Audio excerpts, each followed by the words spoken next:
In hidden corners of the world, governments are testing unidentified flying objects.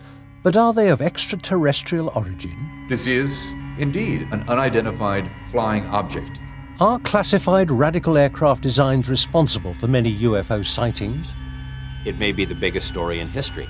Does the American government possess 9 alien spacecraft? Potentially, a person seeing one of these aircraft could think that it wasn't an aircraft, it was a spaceship. Is it test flying them to reveal the secrets of interstellar travel? Repetitive pulsing, booming noise, like somebody unzipping the sky. But beware, not all is as it seems. What is the truth? Discovery's cameras will show you a base that does not exist officially. Everybody loves a base that doesn't exist. Aircraft that don't exist. All we can really say is it was traveling faster than the speed of sound. And a man who says he worked for the US government involving 9 flying saucers or flying discs altogether. With us, enter the deep black world that is Dreamland. Aircraft are often confused with UFOs. I've seen it before. You've had UFO enthusiasts and stealth watchers in the same area. And when they see a light, someone who is an enthusiast and knows what aircraft look like automatically says, oh, well, look, it's a B-1 bomber. But for someone who is a UFO enthusiast and wants to see a UFO, that light automatically becomes the mothership. In 1992, Steve Douglas was filming military air exercises at Roswell, New Mexico. In the near dark, his camera caught a few seconds of a very strange triangular craft. He took the fuzzy picture to an expert. This is probably your proverbial tantalizing image, because it is something we believe is an unusual aircraft, one that the government doesn't admit they have, so it would be exciting to be able to get a good, clear picture of it, because this is just interesting. It's exciting. It's exciting to discover something unknown. I mean, this is a black aircraft against a black sky, and there's a lot of noise in the frame, so that anytime you look at the aircraft, it's almost the same color as the background. This is a cleaned up, processed image that I did using, if you would, pure image processing. But that's still awfully noisy, and it's very hard to see anything. But it would be very easy to use the computer to help clean it up, to go in and electronically, look at the image and say, wow, that's the sky, and that's noisy, and here are the edges of the object, and I'll just clean them up. I'll smooth out those edges. Well, the problem with that is if I have expectations about what I'm going to see, and I use those in the work I'm doing, then what I end up getting is exactly what I was looking for. I can make it anything I want, a flying saucer, or you name it. It is obviously flying, it's obviously unknown, so it is definitely a UFO, but that doesn't mean it's a spaceship from another planet, or a time traveler, or a fill in the blank. We have strong suspicions that this is, in fact, a highly secret, highly stealthy reconnaissance airplane that the government has and has operated, but for reasons of security, they haven't admitted that they own or operate it. This is, indeed, an unidentified flying object. This is what Steve Douglas filmed. The TR-3 Black Manta. It does not exist officially. Is the Black Manta sighting a one-off? In the last 5 years, the description of UFOs has changed. Reports of triangular craft are as common as traditional saucer shapes. Last year, a British Airways flight from Milan descended to land at Manchester, England. Suddenly, a triangular craft flashed past the airliner just yards in front of its nose. Neither the airliners nor ground control's radar detected the high-speed craft. It was a classic close encounter. But with what? Newspaper headlines screamed that an alien spacecraft had buzzed the jetliner. What they did not report was what specialist aviation magazines already knew. Less than 15 miles away, a British company is building the top-secret prototype of a stealth aircraft. It has a strange, triangular shape. It is an unidentified flying object, a UFO. Strange aircraft are often reported in the press. Some become famous, others never make it beyond the prototype. They are UFOs.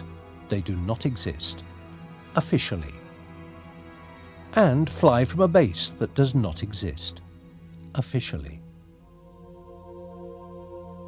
The home of America's deep black aircraft is hidden in the Nevada nuclear test site. For decades, nuclear warheads were tested here. It's not a safe place for the unwary to venture.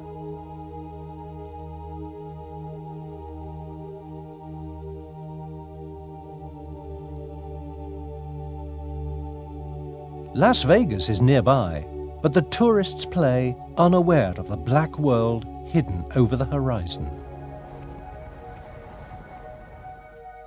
Area 51 of the test site is Groom Lake. Aircraft call sign, Dreamland. Groom Lake appears in no list of military installations, and yet it has the longest runway in the world and the biggest aircraft hangar. What it holds is above top secret. Dreamland does not exist officially, and yet it has attracted so much public attention that maps of the base are now available. To enter here means risking imprisonment without trial. The use of lethal force is authorized. It was from Groom Lake that the great spy planes of the Cold War were operated in complete secrecy. The U-2, the CIA's spy plane, was first flown here. Later, the family of aircraft that include the SR-71 Blackbird lived in top secrecy for more than 10 years. The Blackbird flew faster and higher than any aircraft. Like the U-2, it was invulnerable until missile technology made it obsolete.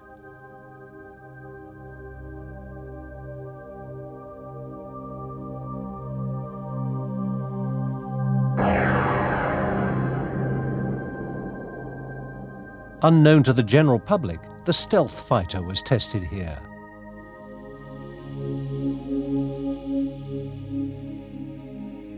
Top-secret aircraft have been confused with UFOs for half a century. In the mid and late 40s, it was a period of fantastic development in aviation. Today we can't appreciate it, but there were airplanes without propellers.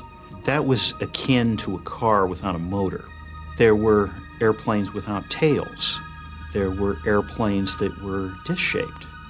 There were airplanes with swept wings. Potentially, a person seeing one of these aircraft could think that it wasn't an aircraft, it was a spaceship. A person not knowing about these aircraft would think that there's something beyond earthly performance and assume that these were in fact flying saucers. The world's first reported sighting of flying saucers was in fact of flying wings. Pilot Kenneth Arnold saw delta-wing craft, not discs. After he made the sighting and landed, Kenneth Arnold talked with several other pilots, and their idea was that it was some type of U.S. secret weapon, a guided missile, or it had been built by the Soviets. Later, the idea came up that these were not earthly vehicles, but alien vehicles, based on their performance and maneuvers, which could not be matched, reportedly, by any earthly materials, or they could not be survived by the human body. The US government did make an attempt to build a flying saucer. The Avro car was probably the best lawnmower ever built. The pilot had to wear an oxygen mask to keep from choking on the grass clippings. It was essentially a hovercraft. It was only a technological demonstrator for a whole family of very remarkable aircraft. The Lockheed Skunk Works, California. Generations of deep black aircraft were built here In recent years, its parking lot has remained full. Yet officially, it has little work underway. Too little to explain all the activity. Production of the Blackbird spy plane is long finished. Its last contract was for the stealth fighter. That is near completion. It cannot explain the work being done behind closed doors. Is a new deep black triangular UFO being built? Aviation experts suspect that the answer lies in a 1985 Pentagon document. A mysterious aircraft codenamed Aurora Project was accidentally included alongside budgets for the U-2 and Blackbird spy planes. There has been no mention of it since. It does not exist officially. The first thing I heard about Aurora was that air traffic controllers out on the West Coast were being told to expect very high-speed targets on their radar screens. That it was a classified program, that they weren't to panic and they weren't to report it to anybody else. The next piece of information, and the one that I think really started me investigating the Aurora story, was a sequence of sonic booms over California. On Thursday, June the 18th, 1992, at 7 in the morning, and on 6 other Thursdays at the same hour in the preceding year, a minor tremor rattled coffee cups in Los Angeles.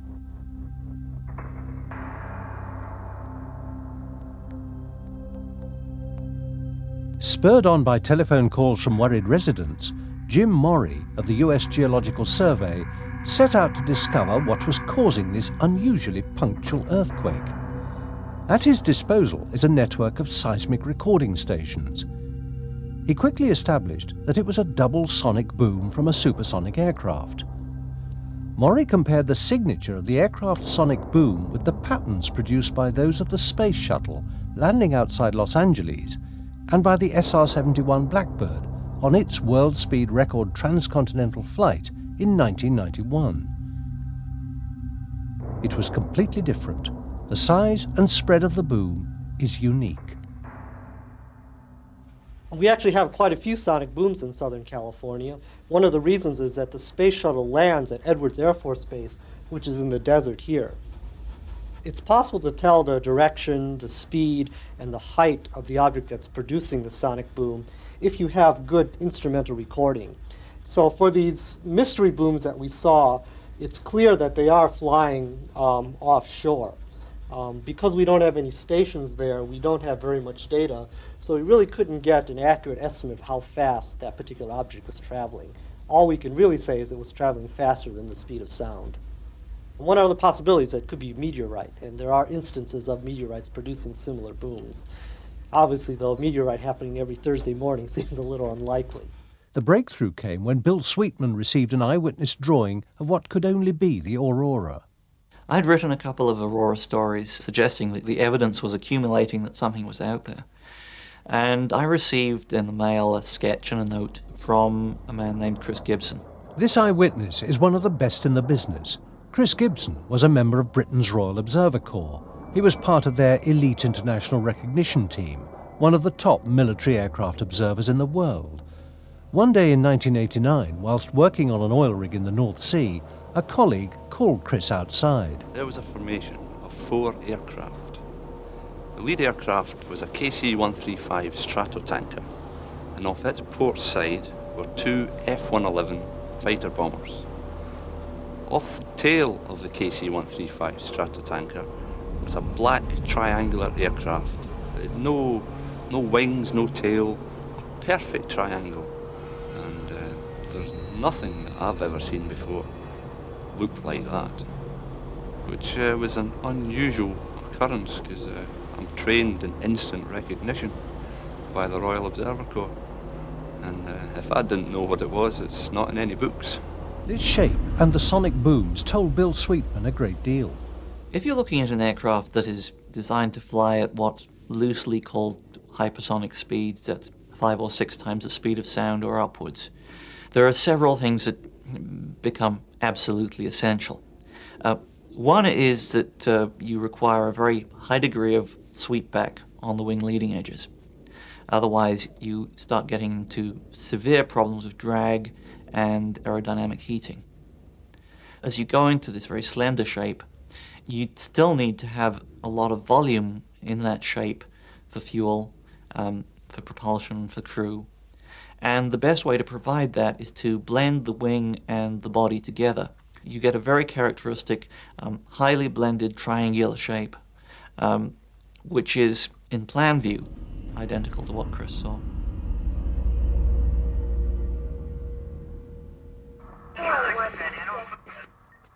Photographic evidence came from Amarillo, Texas, home to a sophisticated military signals monitoring post.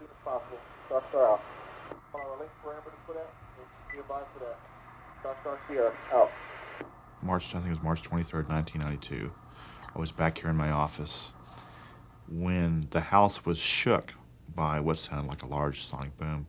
I'd heard a lot of sonic boom before, so I know how they sound, but this one seemed to continue. It wasn't just a crack boom and left. It was a rather large shudder that you could feel in your chest, and the windows vibrated.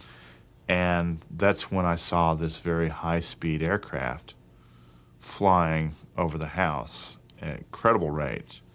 I grabbed my camera, knowing it was something different, especially because of the way the contrail worked. The Donuts on a Rope contrail is produced by no conventional aircraft. Its engine noise is also unique. It's a deep, thrumming, regular, pulsing, booming noise, like somebody unzipping the sky. You feel it more in your chest than you hear it. It doesn't sound like a jet. It doesn't sound like a rocket. It's just very unique and an amazing sound. The Donuts on a Rope contrail has been reported from around the world. This never-before-seen footage was taken by an amateur cameraman from a transatlantic passenger jet. It's very hard to hide an aircraft like the Aurora.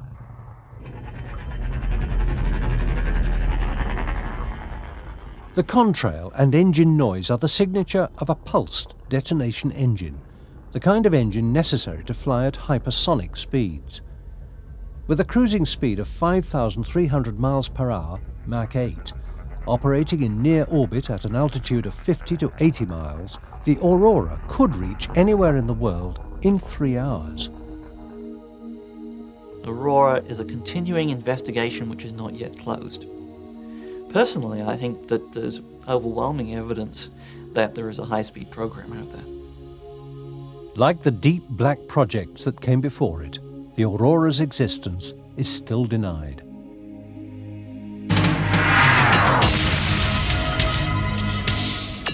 However, anyone can fly alongside it on a computer game.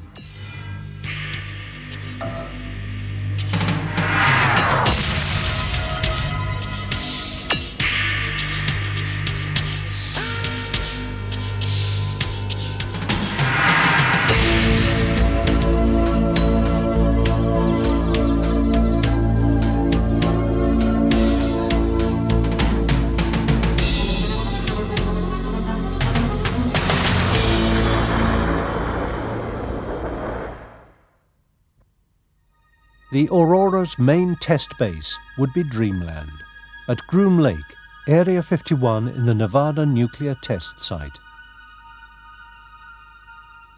But something hidden even deeper in the deep black world is rumored to be flown at Area 51, captured alien spacecraft.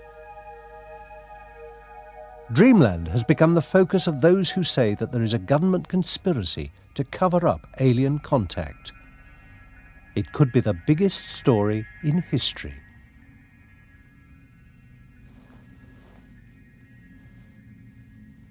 From a distant mountain top, one man keeps a vigil over Dreamland.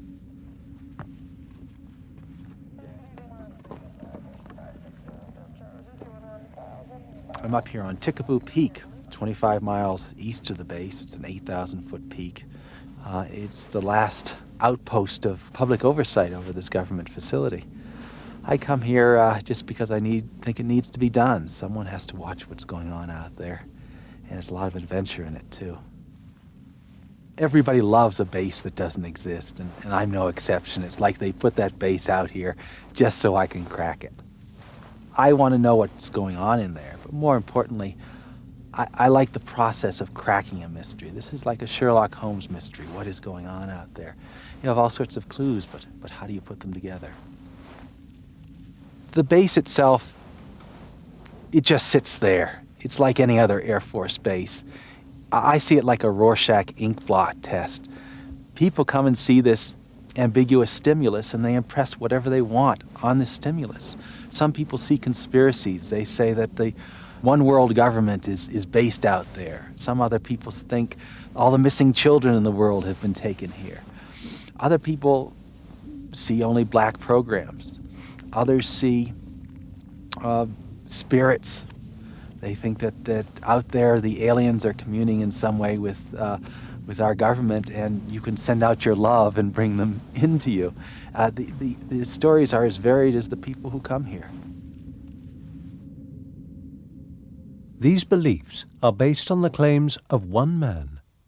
There were 9 flying saucers or flying discs altogether.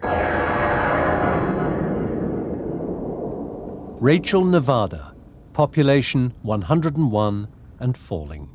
Its inhabitants have seen many strange things flying over the mountains above Dreamland. I believe that there are saucer-shaped craft here on Earth. I definitely believe it was a saucer. I've seen a lot of strange things out here. It was just a series of lights. Dancing lights. And they came up close and then they were gone in an instant. Saucers or extraterrestrial craft could be visiting the Earth. I definitely think aliens have had to have visited the Earth. Some may be extraterrestrial from another planetary system around another star. It was something from outer space. I believe it's possible. It could be within regions underneath the Earth that have been established as a base. There's too much technology out here that can't be explained. We might be dealing with an interdimensional phenomena. I definitely think the government knows. I don't think we're alone in the universe.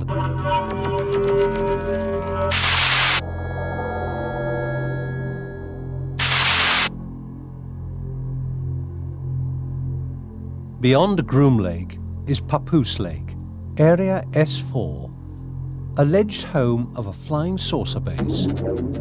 Bob Lazar, jet car builder, former employee of the Los Alamos National Laboratory, the birthplace of the atomic bomb, and supposedly hired as an engineer on a top-secret project. I was under the impression I was going to be working on an advanced propulsion system, which was right up my alley, and I was very excited about it.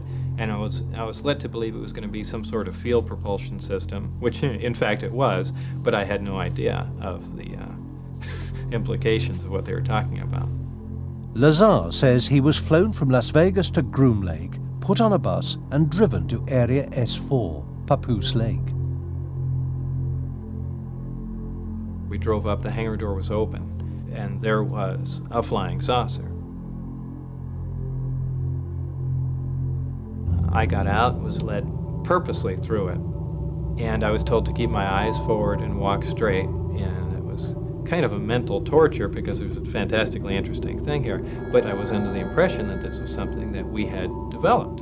And in fact, I remember even laughing to myself that this answers all the ridiculous UFO sightings. We've been making these things all along, test flying them, and everyone's been thinking they're flying saucers from another planet. And I thought, wow, this is great.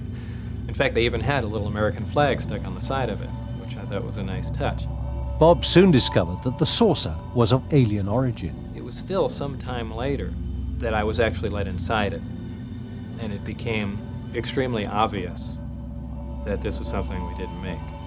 Because only then, after seeing how small everything was inside, that it was obviously never made to hold a human. And they basically came clean with what we're doing is back engineering this because we want to find out how it was made. And that pretty much says it wasn't made here. The disc itself was in 3 levels. The upper level, which I never got to go on. The middle one where you enter, and then there's a lower one where the gravity amplifiers hang down and you can have access to the bottom part of the craft. It's a very eerie feeling to be in there. There are no obvious control panels or switches. The only things sticking up out of the ground were 3 chairs, the reactor itself, and the actual gravity amplifiers. And underneath them were the other components to the propulsion system, but that's about all that was in there.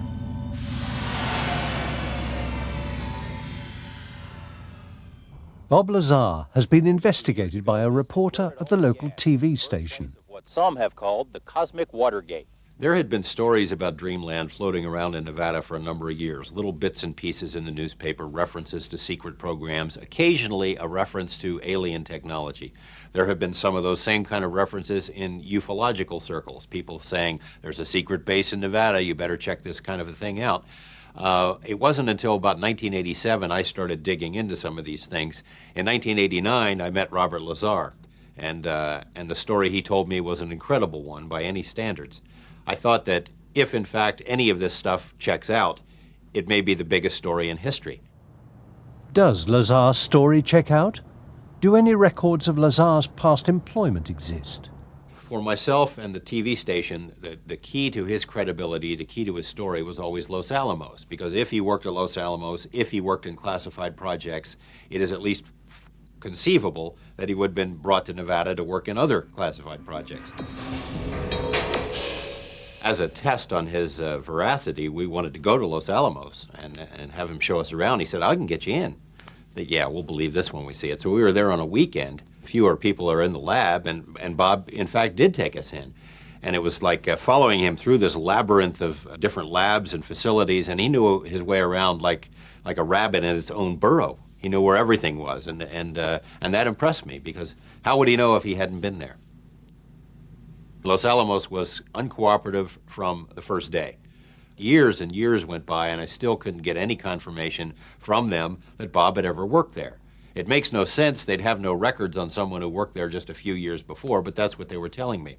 Now, I had interviewed other people that worked with Bob there who say that he was an employee, he was a physicist, and he worked in classified projects. If that were the case, where are the records? Because to this day, we still can't find them. What this tells me is that someone has tried to wipe out Bob's background so that fewer people will give him any credibility.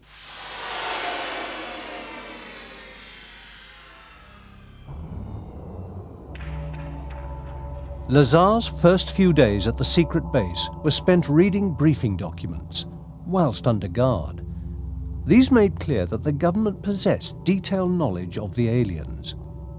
It was clear that the spacecraft was not a recent acquisition. It seemed like they had been working on it for at least a couple of years, but it could have been 20 for all I know. Once when I went in the hangar, all the bay doors were open all the way down, and you can see that there were other crafts in there, and they were all completely different. Now, I was told that all the power sources and propulsion systems were identical in them. As far as how many of them were operational, I only know the one that I worked on was operational. The rest of them, for all I know, could have been cardboard mock-ups, so I really can't even comment on them. One of the craft looked like it had been stood up on end and a projectile fired through it. So I would imagine some of these crafts were non-functional.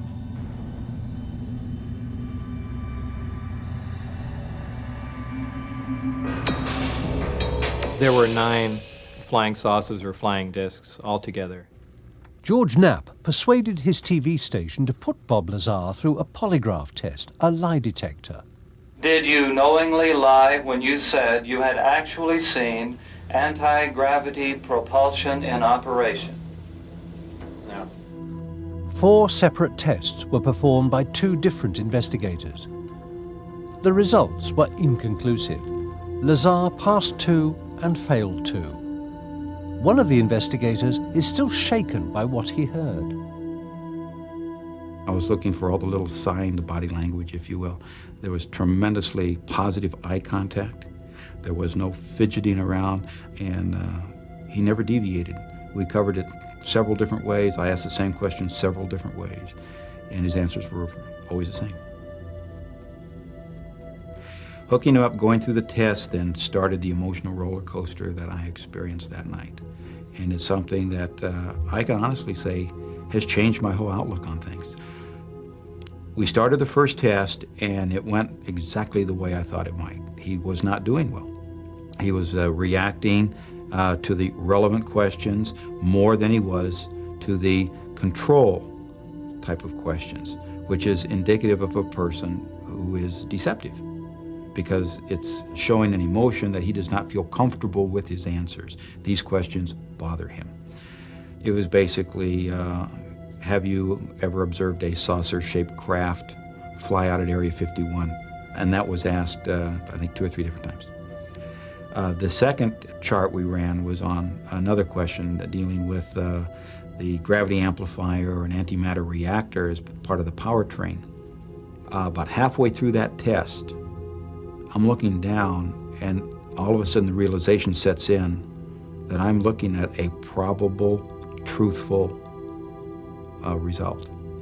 And I mean, I'm getting chills right now talking about it, because that's what I got. Bob Lazar appeared to be truthful when he described how the craft's reactor functioned. We weren't precisely sure how everything worked, but we had a rough idea. Starting from the reactor, it reacted an extremely heavy element, but stable, that isn't found on Earth, and we placed it on the periodic chart as element 115. This provided the basic gravity wave and electrical power to run the craft. The gravity amplifiers that were located in the craft amplified that wave, and it was phase shifted, in other words, put out of sync, and that was expelled from the bottom of the craft. And the Earth and all matter puts out its own gravity wave, and this put out a wave that was an opposite to it and caused lift. In other words, it wasn't squirting out fire, exhaust, compressed air, or anything that we would imagine would propel something. It was a field propulsion system. It was something you really couldn't sense, but would lift the craft. Field propulsion can be demonstrated with 2 magnets. Set one way, the magnet's poles will attract. Set the other way, the magnets will repel each other. Lazar says that the craft used gravity waves to repel and attract through space. Using earthly materials and state-of-the-art technology, we could not possibly duplicate one of these systems. Not even close. What we're seeing was a total annihilation reactor, a reactor that reacted matter and antimatter, which is something we really haven't even touched on. We know this is possible.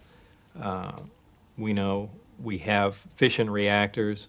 We're currently trying to develop fusion reactors that produce energy like the sun does, but we haven't even thought about working on antimatter reactors, which is 100% efficient. And here was a working model of it, not just a working model of it, but it was small. It was something that a person could lift. And we're looking at something that you can hold in your hand and puts out more power than our full-size nuclear power plants. So this wasn't just a little bit advanced from our technology. This was something big. Did Bob Lazar work out at Area 51? There is no hard evidence. Is Bob Lazar a qualified scientist? Is what he says in interviews accurate? Lie detector tests were inconclusive. An investigation by one man, Tom Mahood, an engineer from California, found flaw after flaw in Lazar's statements. But at first, he found Lazar convincing. About 3 years ago, I hooked up with the internet. I started exploring, and I came across Bob Lazar's story. And I really found it fascinating. The way he told his story seemed to ring of truth, and there were a lot of little details that he had on his stories that I found just utterly fascinating. It kind of captivated me. There was a couple times I woke up in the middle of the night disturbed. I mean, I really believed that story. It seemed that credible to me. First thing that started kicking things off for me was that I don't live that far from Caltech, and Lazar claimed as part of his story that he had attended Caltech and had his records erased. I thought, well, this is an interesting possibility for me to look into it and see if I could find any trace of Lazar at Caltech. And I thought the easiest thing to do to check on him was just to go through all the Caltech annuals for about a 10-year period. And I literally went through every page looking for a picture or a reference to Bob Lazar. Now, it could be that he might be erased from the school records, but it's unlikely somebody's actually going to come in and replace a college yearbook. So I went through it and didn't turn anything up, and at that point I'm starting to think, well, maybe he does have a degree in physics, but for some reason he doesn't want people to know where it's from, and then he's just concocted a Caltech story. So I started having a few doubts at that time, but it still seemed like a fairly credible story to me. Lazar claims a university education, but gives no hard evidence. Bob wouldn't be the first person in history to lie about his education in order to get a job. But the only records that he went to school anywhere is one electronics course at a junior college. And it doesn't make sense that someone with that level of education would get hired to work at the places where he worked. Fairchild Industries in a highly technical position, and later Los Alamos in a highly technical position. He had to get educated somewhere. If you've been to his house, if you see what he does with computers, you know he's as an intelligent and educated man. Where did that education come from? I look at, for example, MIT, and although Bob can't come up with any names of professors, he can't come up with any names of students, I ask myself, could a school like MIT wipe out his records? Well, I don't know. I mean, they get tens of millions of dollars a year in defense contracts. They've worked with the CIA in the past on this very UFO question. Could they do it? Would they do it? I think it's possible. Bob says that he was sacked after he made a blatant breach of security. The craft that I worked on was tested quite often. Most of the tests occurred on Wednesday nights. They were never taken out of the atmosphere. They were barely taken over the mountain range. You have to look at the fact that this was their prized possession, that they were just learning how to use, and they weren't about to lose it.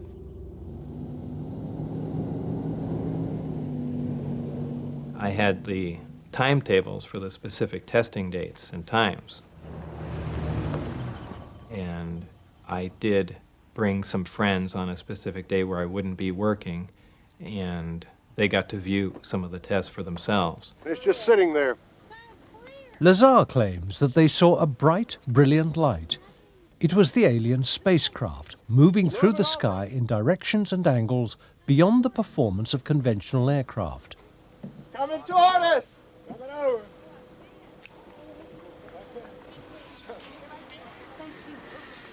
Holy moly, my heart is pounding. Look at that. Is that beautiful? Is it beautiful? Now, we weren't in the base. We were still 10 miles away from it. But even out at that far, there was still a reasonable amount of security. And we were able to see quite a few things. And as time went on, we became lax and eventually got caught.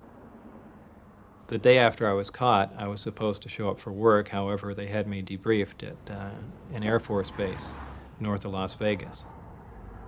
That's where a lot of the friction began between myself and the people there. They pointed weapons at me, yelling in my face at a close distance. I mean, they were as angry as you could be without hurting someone. They threatened my life. At the time, they threatened my wife's life, past employment records, places I've been, places I've worked, people I had worked with. All this information began to disappear, and I actually began to be concerned that perhaps they were going to do the same to me.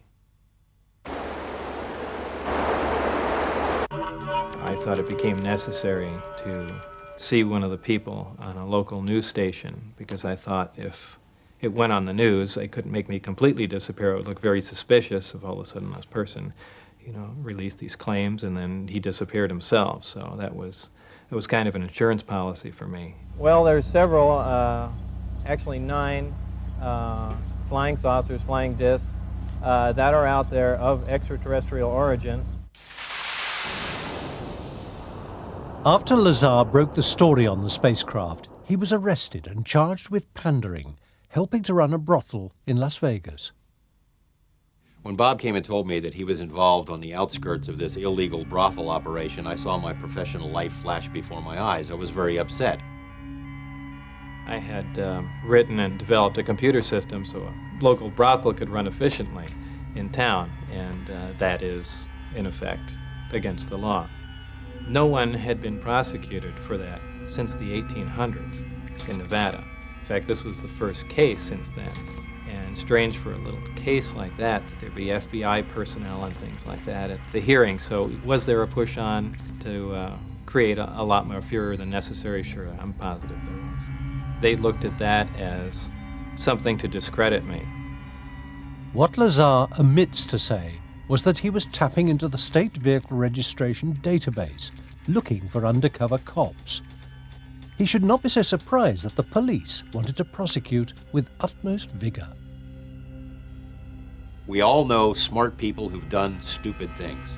If Einstein were arrested for drunk driving, I don't think it would reflect negatively on the theory of relativity.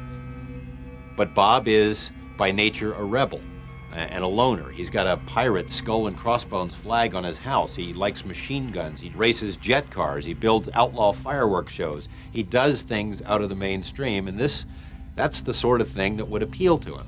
That doesn't mean he's not a scientist. It doesn't mean he didn't work at some of the places where he said he worked.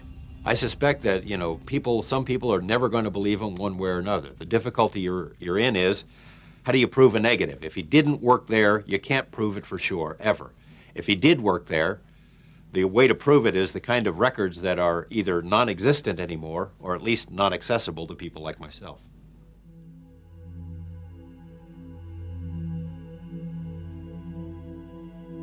Bob Lazar seems to have a very peculiar memory. I'm not sure that it's suspicious, but it is peculiar in that he seems to remember very tiny details of his time spent at S4, yet he seems to have trouble remembering classes that he took, professors' names, dates. A lot of his past seems to be faded from his memory, but not S4. On paper, I think Bob Lazar comes across as a complete fraud. Yet I've talked to enough people and I know enough stories about things that have gone on in Area 51 that my gut feeling is that the guy was there. Whether things happened precisely as he said, I can't be sure. Should we believe Lazar's story, Tom Mahood has discovered that he did work at Los Alamos, but only for a civilian subcontractor. He was not a research scientist. He was a junior technician working on open civilian projects. Bob Lazar has been caught out lying about his past. Until we have some hard evidence, perhaps we should recall what Einstein said. Whoever is careless with the truth in small matters cannot be trusted in important affairs. I believe the operation moved a short time after I went forward with it, possibly in 90 or 91. Where they are now, your guess is as good as mine.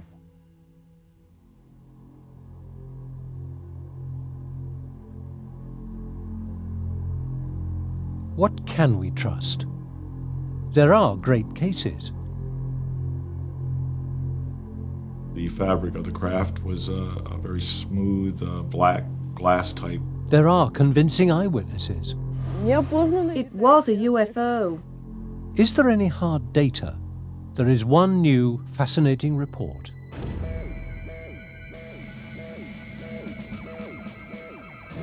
On May the 5th, 1984, an alert was triggered at the North American Air Defense Command. Moving hot and fast through Earth orbit, it was not an incoming missile. It was codenamed Fast Walker.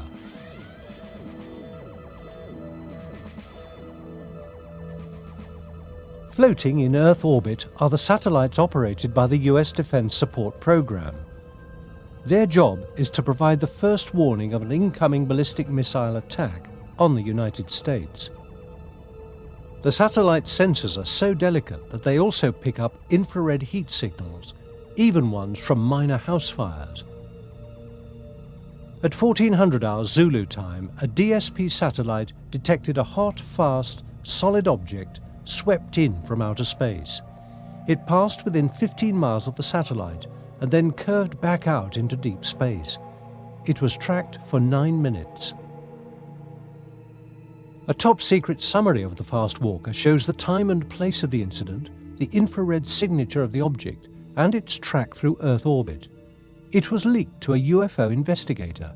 Where it appeared in the sensor field would indicate that the object came into the sensor field from outer space, went in front of the sensor, and left, departing back into deep space. It would indicate it was some type of craft that had the ability to maneuver.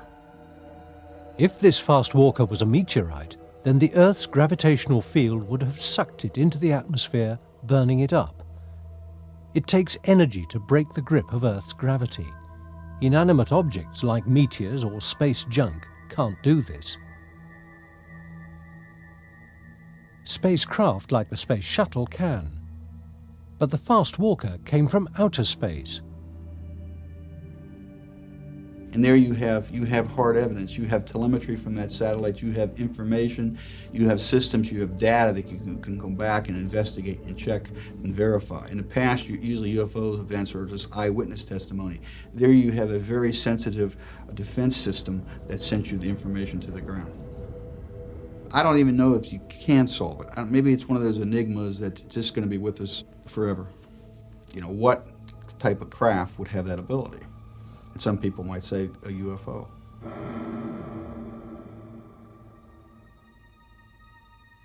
Is anyone out there? An astronomer has estimated the number of civilizations likely to have existed in the universe. You take the rate of star formation in a galaxy and the fraction of stars with planets. Estimate the proportion of planets which could support life. Calculate the fraction of living things which become civilizations. Work out how long before those civilizations become detectable. Guess how long a civilization lasts.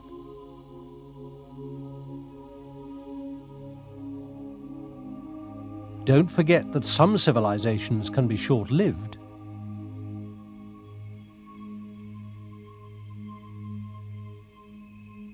Multiply all those figures by the number of galaxies in the universe, and you get 100 million civilizations since the universe began.